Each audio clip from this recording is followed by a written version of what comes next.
우리 잠시 옆에 계신 분들하고 인사 나누도록 하겠습니다. 만나서 반갑습니다. 예, 전혀 반가운 표정이 아니에요. 지금 서로 왼수 보듯이 막 쳐다보고 뭐 그러는 것 같은데, 예, 이번 기회를 통해서 서로 화해하시기 바랍니다. 네. 옛 선조들께서는 우리에게 많은 어떤 유산들을 남기셨는데, 그 중에서도 주옥과 같은 그런 명언들도 많이 남기셨습니다.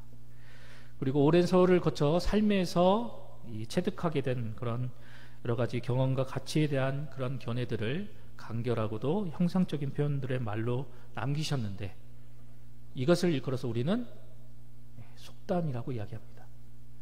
그 중에서 이 건강과 관련된 그런 속담이 있는데, 여러분 한 번쯤은 다 들어보셨을 것입니다. 잠이 보약이다. 여러분, 우리 청년들 잘 이해가 안 되죠? 잠이 왜 보약인가? 근데 우리 성도님들, 어르신들은 깊은 공감을 하실 겁니다.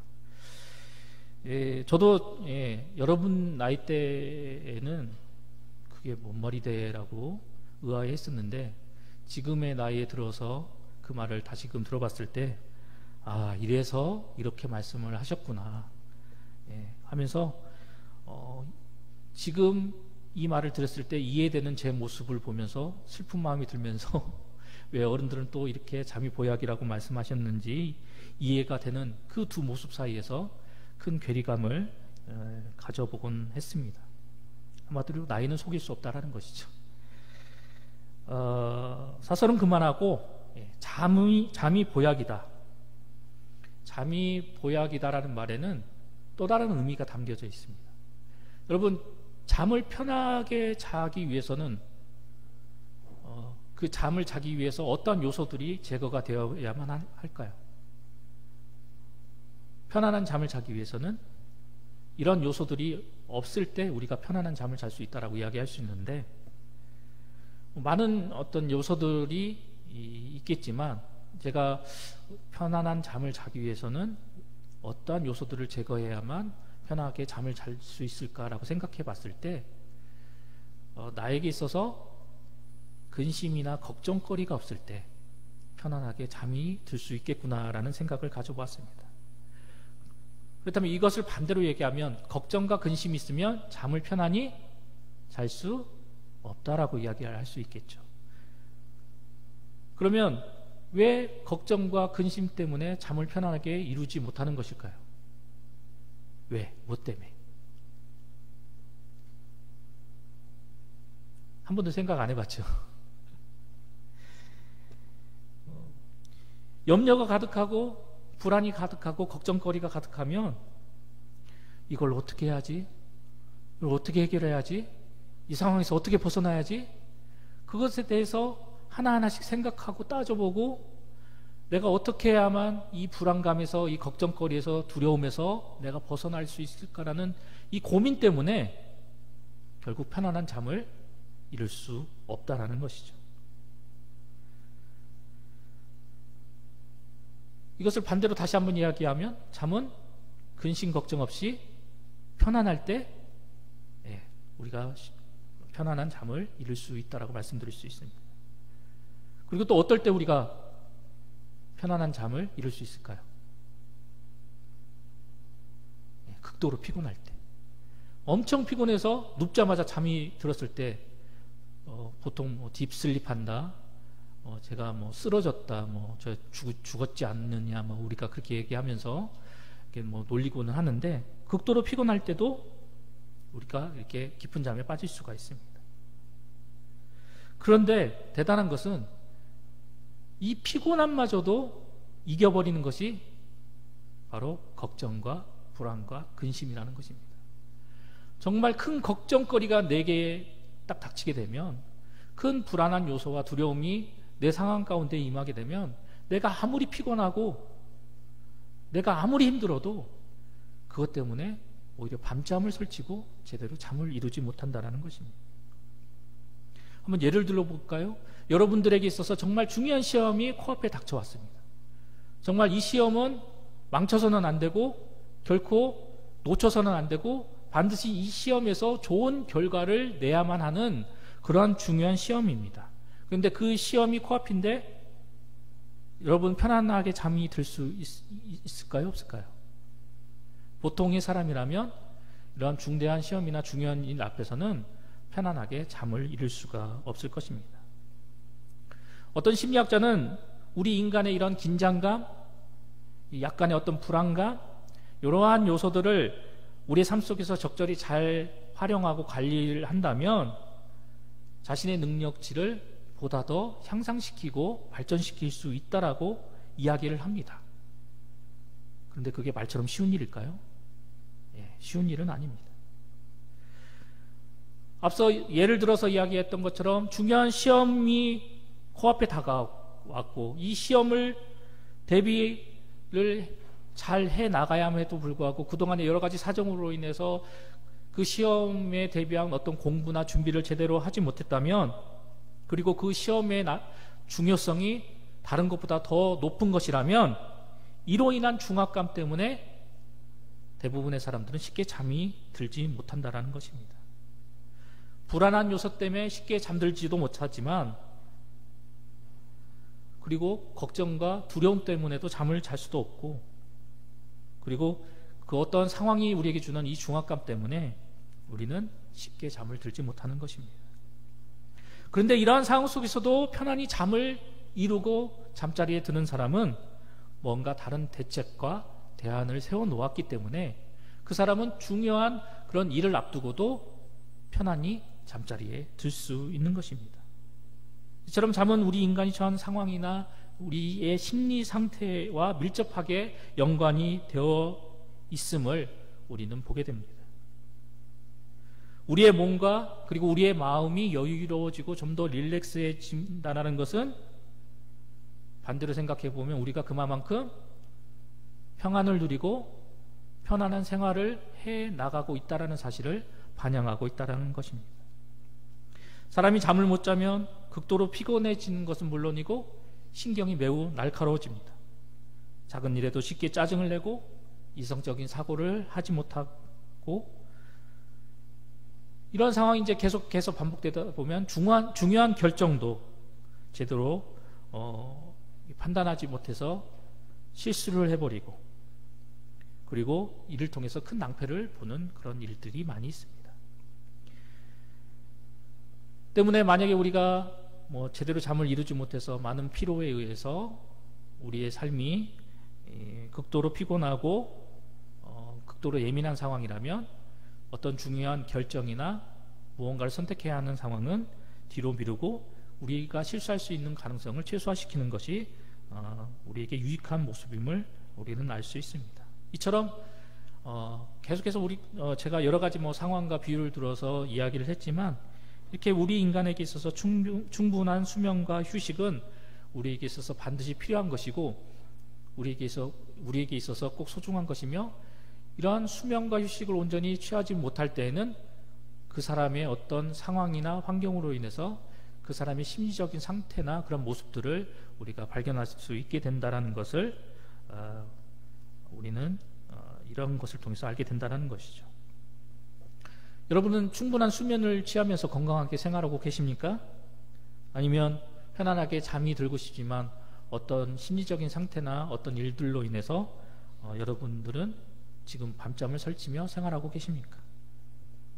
오늘 우리가 함께 살펴본 본문의 말씀을 살펴보면 이렇게 여러 가지 자기가 처한 상황으로 인해서 쉽게 잠들지 못하고 고민과 번뇌 속에 빠진 한 인물이 등장합니다. 그 인물이 누구입니까? 바로 야곱입니다. 그러면 야곱이 왜 이러한 깊은 번뇌와 고민으로 인해서 이렇게 밤잠을 설쳐가면서 오늘 이 야밤에 혼자서 이렇게 홀로 외로이 고민에 휩싸여 있게 된 것일까요? 야곱의 상황은 이러합니다. 야곱은 우리가 잘 알고 있는 것처럼 이삭의 아들이고 쌍둥이 형이 있는데 그의 형은 에서입니다. 소시적에 이 야곱은 형이 가지고 있었던 장자권이 너무나도 탐나서 붉은 죽 한 그릇으로 형의 장자권을 그가 소유하였고, 그리고 때가 이르러서 아버지 이삭이 형 에서에게 이 장자가 누리는 그런 축복을 주기 위해서 이 축복을 하려고 함을 알고 어머니 리브가의 도움으로 형이 받을 축복을 가로채는 그런 모습을 보였습니다. 이로 인해서 형 에서는 크게 분노해서 동생 야곱을 죽이려고까지 했던 모습을 우리는 성경의 말씀을 통해서 발견하게 됩니다. 형의 손에 죽임을 당하게 될 그런 상황이 처했을 때 어머니의 기지로 야곱은 이 외삼촌 라반의 집으로 야반도주를 하게 되죠. 시간이 흘러 우여곡절 끝에 야곱은 외삼촌 라반을 만나게 되고, 그리고 그곳에서 한눈에 뿅 간 여인을 만나게 됩니다. 그 여인의 이름이 무엇입니까? 바로 라헬입니다. 그 라헬과 결혼을 하고 아내로 맞아들이기 위해서 야곱은 7년이라는 긴 시간을 무보수로 외삼촌을 위해서 일을 합니다. 그런데 결혼식 당일이 돼서 자신과 결혼하는 그 신부의 얼굴을 보는 순간 야곱은 뭔가가 잘못됨을 알게 됩니다. 그 신부는 누구였을까요? 바로 라헬의 언니 레아였습니다. 즉 삼촌이 자신을 속여서 동생이었던 라헬보다 이 언니인 레아를 먼저 시집을 자신에게 보냈던 것입니다.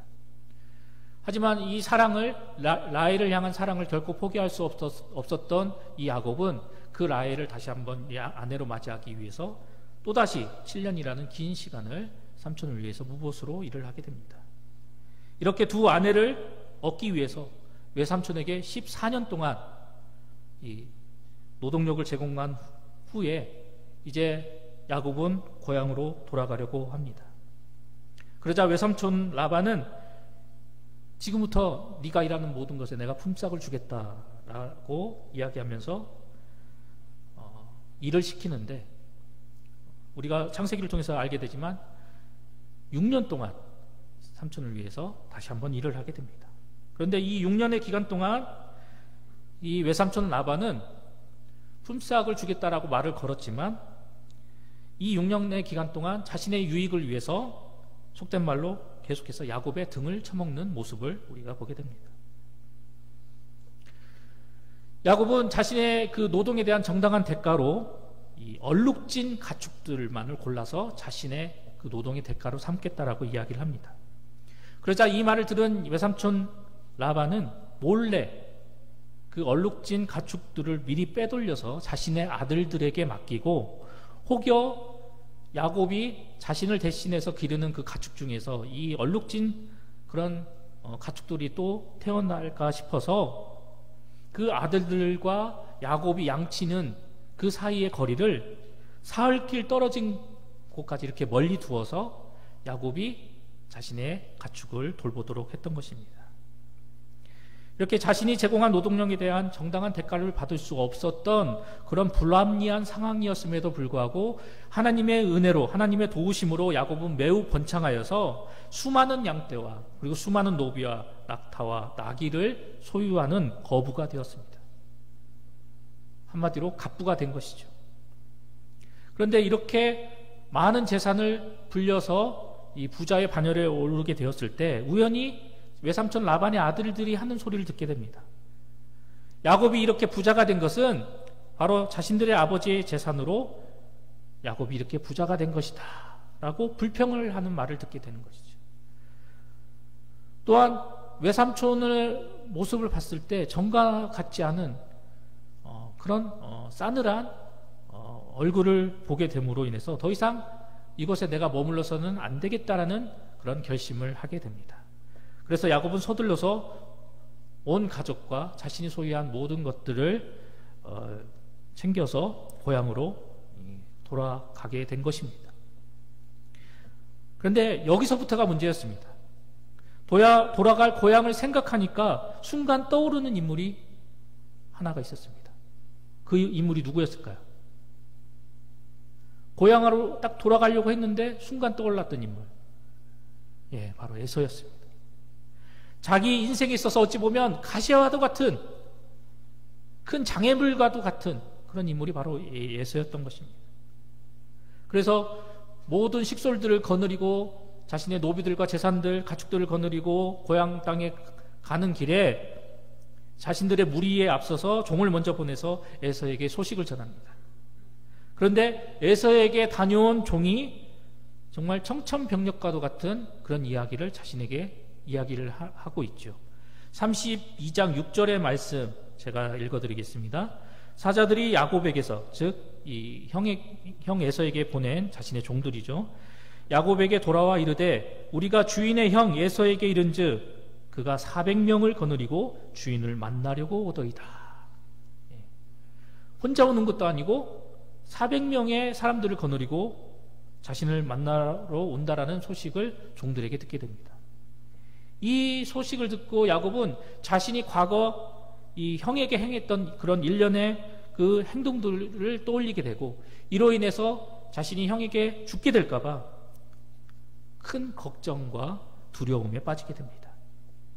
그런데 그 다음 절인 7절 상반절의 모습을 보면 야곱의 심리 상태를 우리가 잘 알 수 있는데, 야곱이 심히 두렵고 답답하여 라고 기록되어져 있습니다. 그만큼 지금 현재 야곱이 처한 이 상황이 야곱에게 있어서 얼마나 크고 두려운 상황인지를 이 한 구절이 대변해주고 있는 것입니다. 본문 이전까지의 야곱의 생을 살펴보면 야곱은 늘 자신의 힘과 능력으로 모든 것을 가지고 소유하며 살아왔던 그런 삶을 살았습니다. 언제나 끈질기게 자신의 뜻대로 모든 것을 주도하고 끝까지 자신이 얻고자 하는 것을 얻기 위해서 물고 늘어져서 소기의 목적을 달성했던 인물이 바로 야곱이었습니다.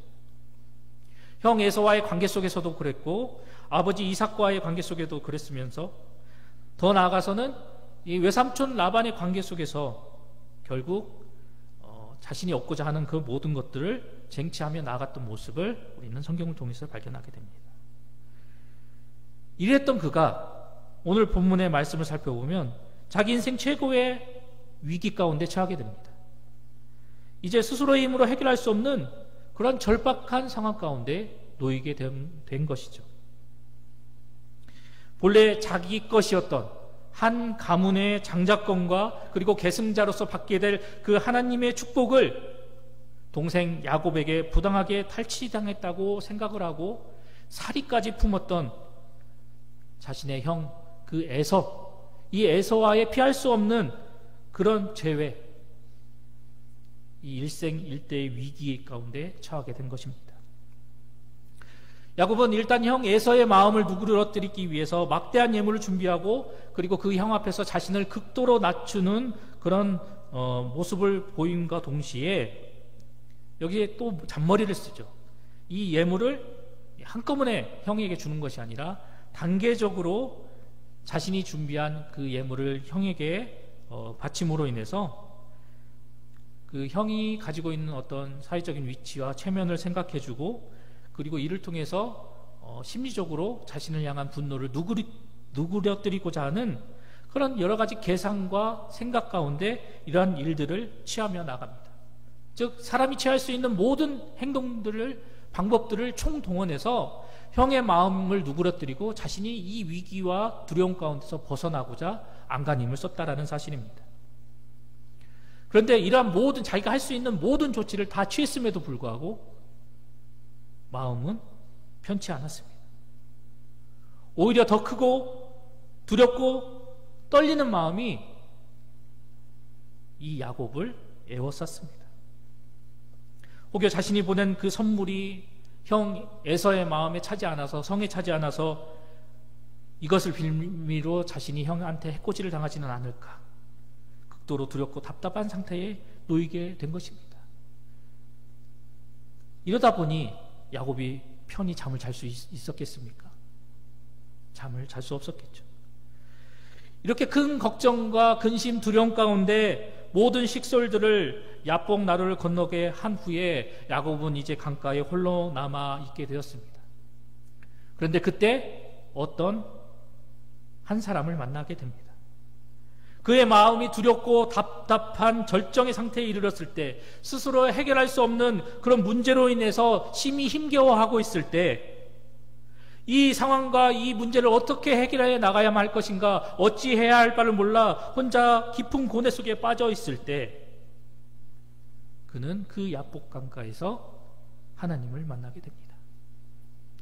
24절의 말씀은 야곱이 만난 사람이 구체적으로 어떤 존재인지를 밝히지는 않고 있습니다. 그저 어떤 사람이다라고만 이야기하고 있습니다. 하지만 오늘 우리가 살펴본 창세기 32장과 더불어서 호세아서 12장 3절로 4절의 말씀을 살펴보면 이때 당시에 야곱이 만났던 그 어떤 사람은 바로 하나님이시다라는 사실을 우리가 발견하게 됩니다. 자신이 어찌할 수 없는 그 긴박한 상황 속에서 야곱은 하나님을 만남으로 인해서 정말 씨름하듯 하나님께 매달려 처절하고도 필사적으로 이 두렵고도 떨리고 이 극심한 이 걱정거리에서 절박한 상황 가운데서 자신을 건져줄 것을 간구하며 하나님께 매달리는 그 야곱의 모습을 우리는 오늘 본문의 모습을 통해서 발견하게 됩니다. 야곱은 생사를 걸고 간구하면서 하나님 앞에 끈질기게 매달리며 나아갑니다. 자신의 힘으로는 도저히 어떻게 해결할 수 없고 감당할 수 없는 이 모든 일을 해결하시고 선한 길로 이끌어 나가실 분은 오직 하나님 뿐이심을 발견한 야곱은, 깨달은 야곱은 이제 그 하나님이 자신의 문제를 해결해 주실 때까지, 자신을 그 어려움에서 건져 주실 때까지, 먼동이 틀 때까지 계속해서 하나님께 간구하고 매달리고 하나님을 붙잡으며 나아가는 모습을 보여줍니다. 이 하나님과의 만남의 순간만큼 이 상황 속에서는 야곱은 철저히 자신의 인간적인 능력과 방법을 다 내려놓습니다. 그리고 오직 하나님께서 직접 간섭해 주셔서 지금 자신이 처한 이 극도로 떨리고 두렵고 이 어렵고 힘겨운 이 상황과 문제를 해결해 주실 것을 간구하고 매달리며 나아가는 모습을 우리에게 보여줍니다. 그러자 이 야곱의 끈질긴 매달림에 계속된 그 간구의 모습에 그 어떤 사람으로 표현되고 있는 이 하나님께서는 야곱에게 이름을 물어보십니다. 너 이름이 뭐니? 예. 그러자 야곱이 어떻게 반응합니까? 제 이름은 야곱입니다. 그런데 말씀을 준비하다가 갑자기 궁금함이 생겼습니다. 왜 하나님은 느닷없이 이 타이밍에 야곱의 이름을 물어보셨을까? 여러분 생각해 본 적 있으십니까? 정말 자신이 처한 상황을 해결해 달라고, 이 어려운 가운데서 자신을 구해 달라고 하나님께 끝까지 매달리고 간구하면서 허벅지 관절이 어긋나서 정말 극심한 고통 가운데 처해 있음에도 불구하고 끝까지 하나님께 매달리며 하나님의 도우심을 간구했던 그 야곱에게 하나님이 처음으로 반응한 게 네 이름이 뭐니? 왜 하나님은 느닷없이 갑자기 야곱의 이름을 물어봤던 것일까요? 하나님은 먼저 야곱이 자신의 이름을 말하게 함으로 그 이름을 지닌 자신이 하나님 앞에서 어떤 존재인지, 그 이름을 지닌 자신이 지금까지 어떠한 삶을 살아왔는지 되돌아보게 하시기 위해서 그의 이름을 물어보셨던 것입니다. 야곱의 이름에 담겨져 있는 의미가 무엇입니까? 발 뒤꿈치를 잡은 자, 속이는 자, 이런 의미를 담고 있습니다. 지금까지 야곱의 삶과 생애를 살펴보면 이기적이고 약삭빠르게 사느라고 허물과 실수도 많았고, 그리고 그로 인해서 많은 어려움과 고난으로 점철된 생애를 살았던 사람이 바로 야곱이었습니다. 자신의 힘과 능력으로 무언가를 이루어보고자, 쟁취해보고자, 그리고 자신이 처한 모든 문제를 해보고자 했고, 그로 인해서 많은 시행착오를 겪으면서 고통의 시간을 보냈던 인물이 야곱이었다는 것이죠. 지금까지 그러한 삶을 살아왔던 그 야곱이 지금까지 인간의 방법과 인간의 노력으로 모든 것을 해결하고 지금의 자리까지 이르렀던 야곱이 이제는 인간의 능력과 인간의 방법으로는 해결할 수 없는 문제가 있고 인간의 능력과 방법에는 한계가 있다는 사실을 이 자리에 이르게 돼서야 야곱이 겨우 깨닫게 되었다는 것이죠. 종국에는 하나님만을 바라보고 하나님만을 의지하고 하나님께만 간구하며 끈질기게 하나님 앞에 매달리고 도우심을 간구하며 나가야만이 인간의 힘으로는 해결할 수 없고 벗어날 수 없는 그 극심한 어려움과 그 두려움 속에서 벗어날 수 있게 된다는 사실을 야곱은 깨닫게 되었던 것입니다.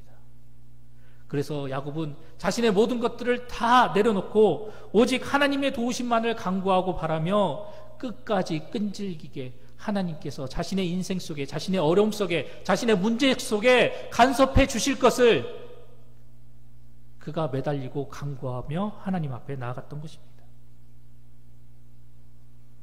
그래서 하나님은 야곱의 이름을 다시 물어보셨습니다. 너의 이름이 무엇이냐? 야곱입니다.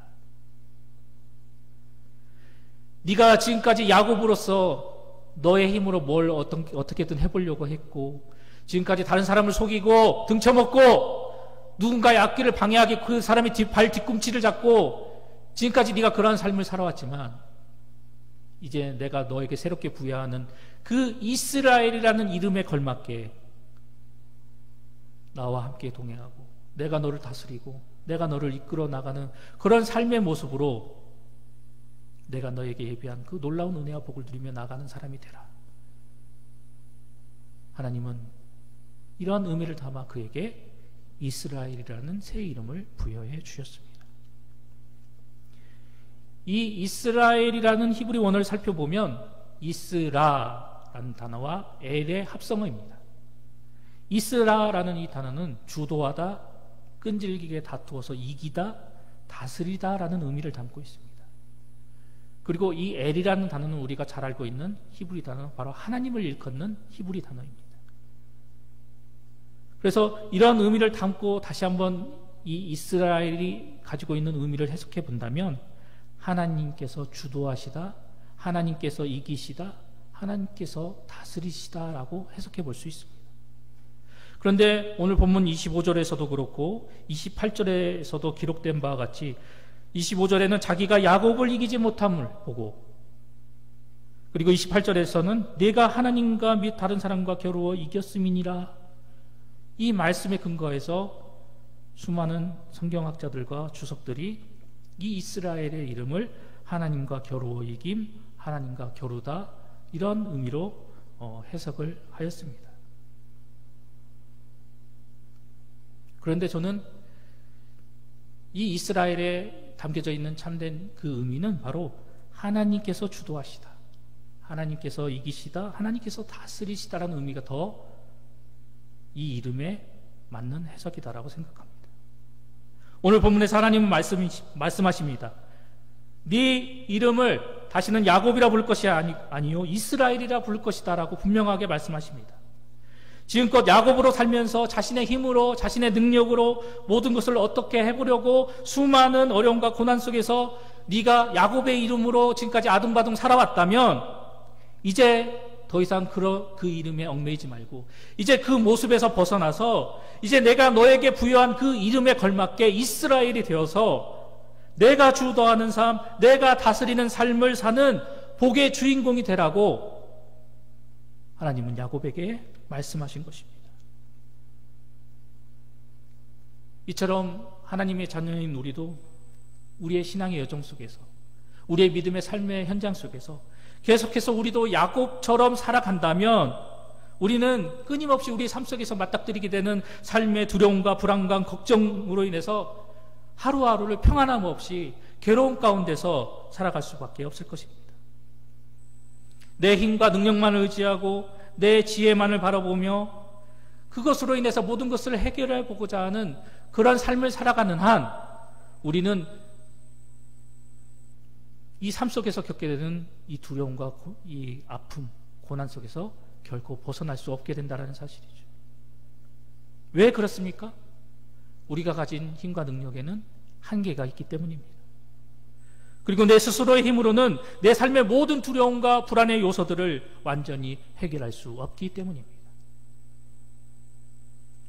따라서 우리는 이스라엘이 되어서 내 인생의 참된 주관자가 되시며 모든 상황과 문제의 진정한 해결자가 되시는 하나님의 통치와 지배를 받는 크리스천이 되어야 합니다.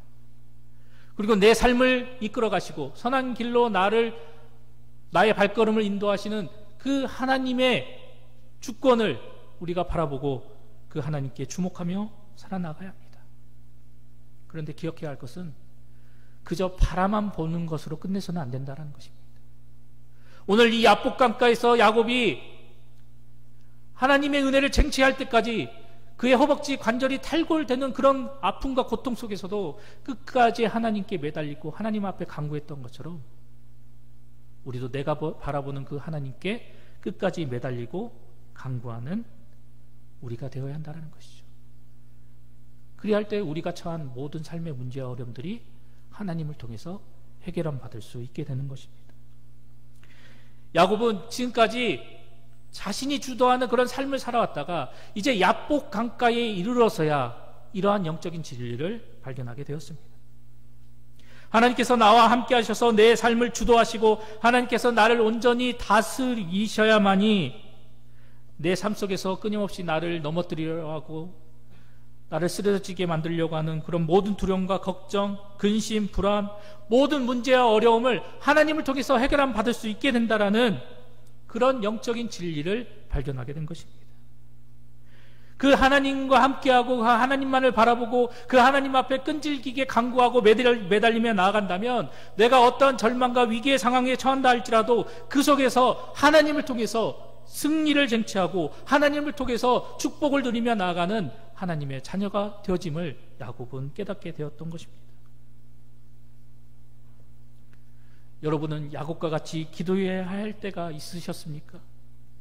아니면 지금 야곱과 같이 그러한 기도를 하나님 앞에 드리며 나아가고 계십니까?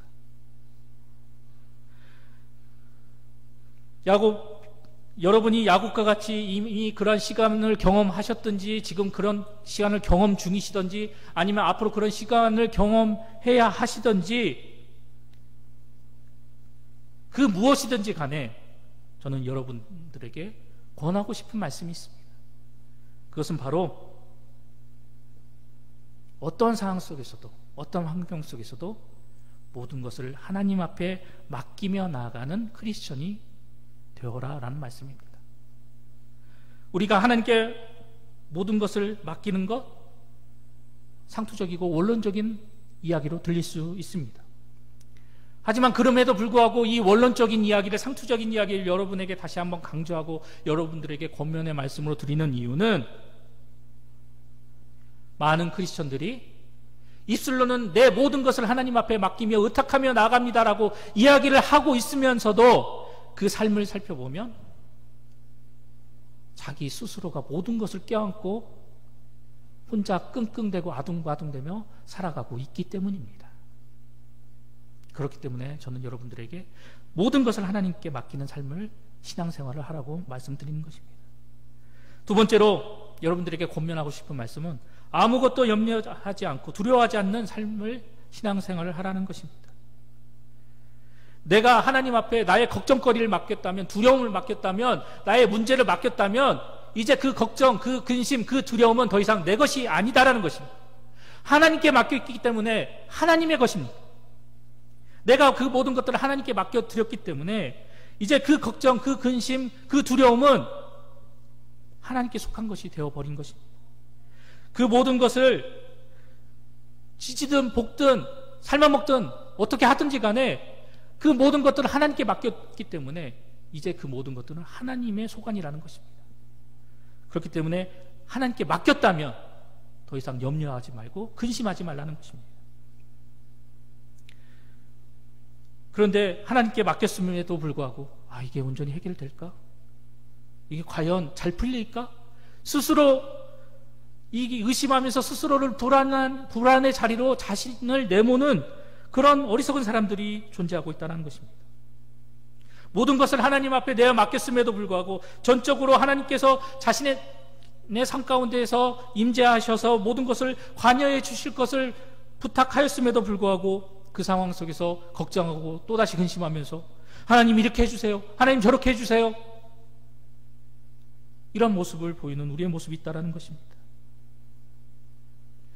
하지만 우리는 분명하게 우리의 모습을 결정지어야 합니다. 그 걱정, 그 근심, 그 두려움 모든 문제를 내가 끌어안든지 아니면 완전히 하나님 앞에 맡기든지 양단간에 하나만을 결정해서 그 노선을 타고 끝까지 밀고 나가야 한다라는 것입니다. 우리 마음의 중심을 살피시는 하나님, 우리의 모든 것을 다 알고 계십니다. 내가 어떤 생각을 하는지, 어떤 마음을 품고 있는지 모든 것을 다 알고 계십니다. 뿐만 아니라 내가 처한 상황, 환경, 내가 가지고 있는 문제의 요지가 무엇인지도 하나님은 명확히 알고 계십니다. 하지만 하나님께서는 우리의 행동과 우리의 마음과 우리의 중심, 그리고 하나님을 향해 드려지는 우리의 고백까지도 살피시는 분이 바로 우리 하나님이십니다.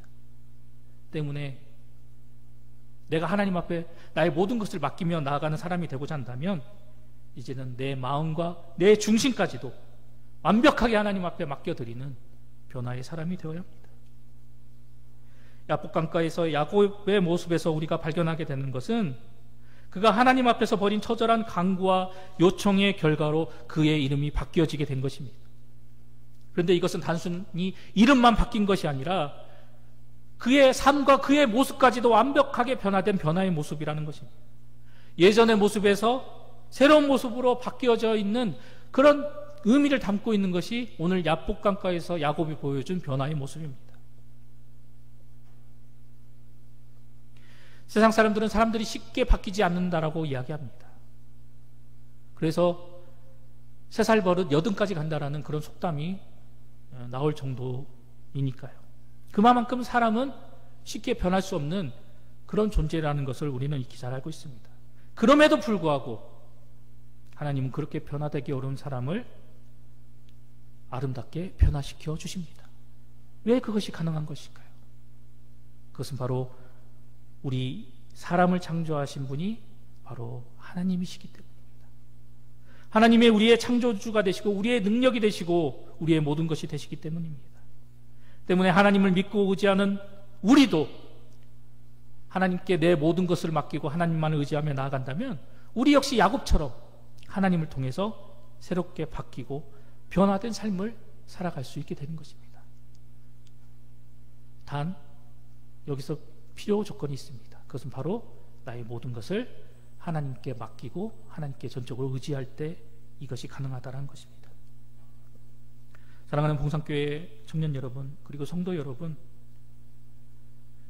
지금까지 여러분들이 야곱과 같은 삶을 살아왔다면 이제 그 모든 것들을 내려놓고 하나님께 여러분의 모든 것들을 맡기고 하나님만을 전적으로 의지하며 나아가는 삶을 살아나가시기 바랍니다.